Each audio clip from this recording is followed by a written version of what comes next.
tell us about the rally tonight?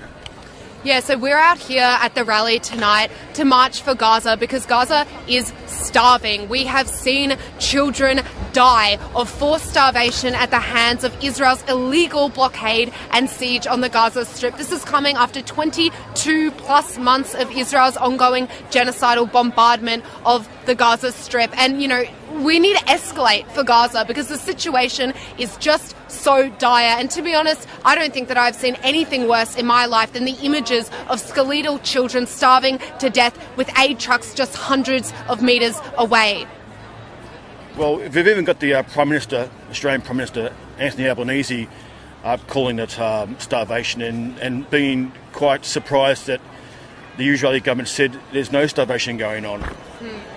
Yeah, well, I think that the Prime Minister, Anthony Albanese, is mouthing weasel words, and it's far too little and far too late for a government that is actively selling components of the F-35 fighter jets, those fighter jets that are arming Israel's genocide in Gaza, that have bombed, Palestinian refugee camps, homes, hospitals, and even schools. So I really do not, trust what the government says, because I think that this is just an attempt for them to cover up for their complicity in the genocide in Gaza.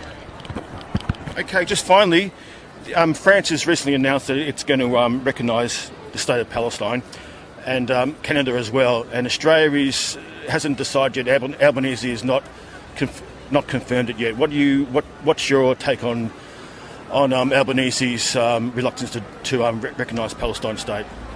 Yeah, well, I mean, look, on one level, the reluctance to recognise a Palestinian state is disgusting, but it's not surprising because the Australian government is so committed to the alliance with America that it will back Israel all the way. So I think that, that's sort of one reason why, Albanese is not coming out saying that he'll recognise a Palestinian state. But really, I think, what is the question of a Palestinian state right now? I think that the question of the Palestinian people, that what they're facing is absolute extermination and genocide. So to be calling even for, France and Britain, even saying that, we're, for a Palestinian state and, we're going to recognise it as a bargaining chip to try and, leave a pressure on Israel to stop the genocide, I think is another attempt at arse covering for governments that have only continued to enable Israel's crimes through military, economic and diplomatic support.